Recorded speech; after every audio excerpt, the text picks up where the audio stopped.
Right now, there are over 2,000 gigawatts of power projects waiting to connect to the American grid. That's more capacity than the entire grid has today. The line is so long that most projects wait 5 years, and 3 out of 4 will never make it. This month, the federal government is rewriting the rules for who gets to plug in. Here's what's actually happening. The interconnection queue is the process every power plant, solar farm, battery, and now every data center has to go through before it can physically connect to the grid. It involves engineering studies, cost negotiations, and years of waiting. The system was designed for a handful of new plants per year. It's now processing thousands, and it is not keeping up.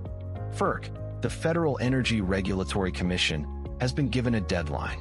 By the end of this month, they have to act on new rules for how the biggest loads in history connect to the grid. The ruling could drop any day. I'm going to explain what the interconnection queue actually is, why it's broken, what it costs to be stuck in it, what FERC is proposing to fix it, and what all of this means for your electric bill. Every project that wants to connect to the high-voltage transmission grid has to go through a formal process.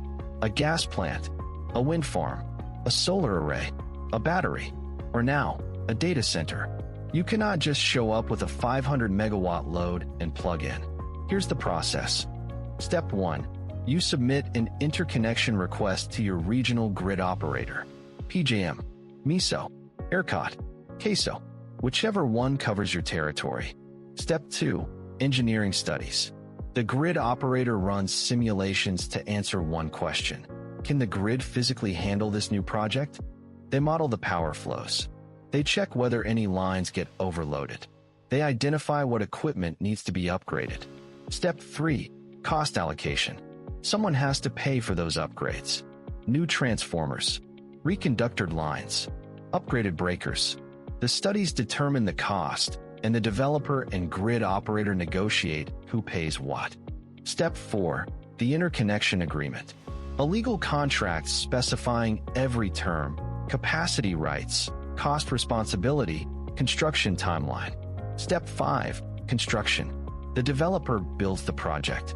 The utility builds the upgrades. Both have to finish before the project can operate. Step 6. Commercial operation. The project goes live. This process exists for a real engineering reason. The grid is a shared resource. A new 500 megawatt generator changes power flows on lines hundreds of miles away. If you don't study that before connecting, you risk overloading equipment that serves millions of people. The studies catch problems before they cause blackouts. The problem isn't the process itself. The problem is scale. The interconnection queue was designed in the 1990s when a few dozen projects per year filed requests. Manageable, orderly. Here's what it looks like now. As of the end of 2024, there were over 10,000 active projects in interconnection queues across the country. Over 2,060 gigawatts of generation and storage seeking connection. That's more than the 1,300 gigawatts the entire U.S. grid has installed today. Let that sink in. The waiting room is bigger than the building. The old process was serial. First come, first served. Each project studied individually, in order. That worked fine at low volumes. When the flood of renewable, storage, and data center projects hit, the queue backed up catastrophically. FERC tried to fix this in July 2023 with Order 2023. The biggest change, shifting generators from serial processing to cluster studies. Instead of studying projects one at a time, study groups of them together. And require financial deposits so speculative projects drop out early instead of clogging the queue for years. Order 2023 helped. But it was written for generators, solar farms, wind farms, batteries. It wasn't designed for the newest problem. For the first time in grid history, it's not just generators trying to connect. It's massive consumers, data centers, crypto miners, hydrogen electrolyzers. ERCOT alone is tracking 410 gigawatts of interconnection requests. 87% of them are data centers. The queue was never built for this. The engineering studies assume new generation injecting power into the grid. A data center does the opposite. It's a massive load pulling power out. The study methods, the cost allocation rules, the processing timelines, none of them were designed for loads this large appearing this fast. The result? Wait times have more than doubled. The median time from interconnection request to commercial operation is now 5 years. For projects built in the 2000s, it was under 2, and most projects never make it.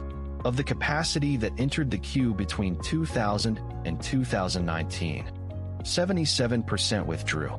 Only 13% ever reached commercial operation. The engineering studies aren't free, and the network upgrades they identify can be enormous. Lawrence Berkeley National Lab analyzed interconnection costs in PJM, the grid operator serving 65 million people across 13 states. For projects that completed studies between 2020 and 2022, the average interconnection cost was $240 per kilowatt. That's just the cost to connect, not the cost to build the project itself.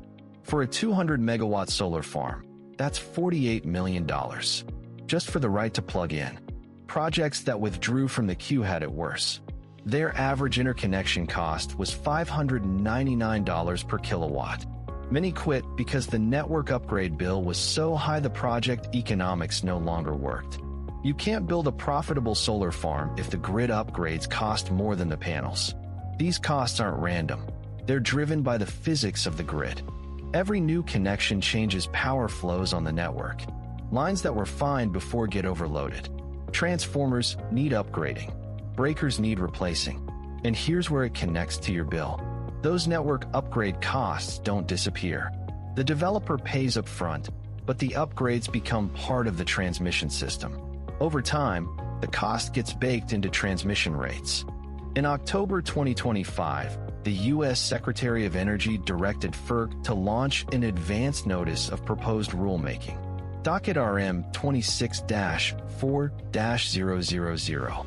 The topic: large load interconnection. The Commission received more than 3,500 pages of stakeholder comments, and FERC committed to acting by the end of June 2026. This month, here's what's on the table. First, a fast-track study process. If a large load, defined as anything over 20 megawatts, agrees to be curtailable during grid emergencies, it could get through interconnection studies in as little as 60 days. Compare that to the current 5-year average.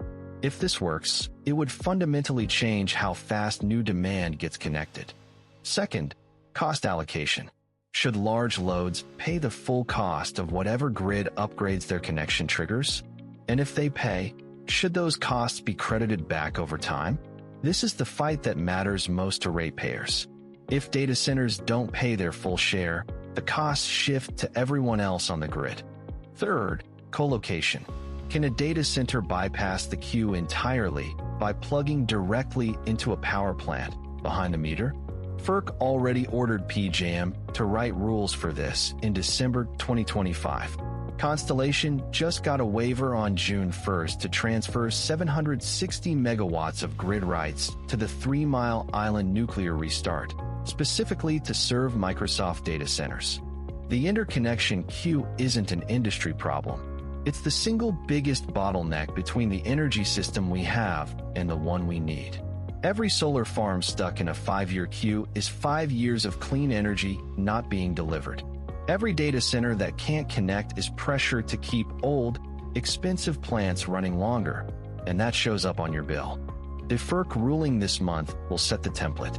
If the fast track works, it could unlock capacity that's been sitting in limbo for years. If the cost allocation rules are wrong, ratepayers in data center-heavy regions could spend decades subsidizing tech companies' electricity. The grid was designed to be built slowly and shared broadly. The new demand is concentrated, urgent, and unprecedented in scale. 2,000 gigawatts, more than the entire grid we have today, waiting in line. The queue was designed for a different era: fewer projects, smaller loads, slower growth.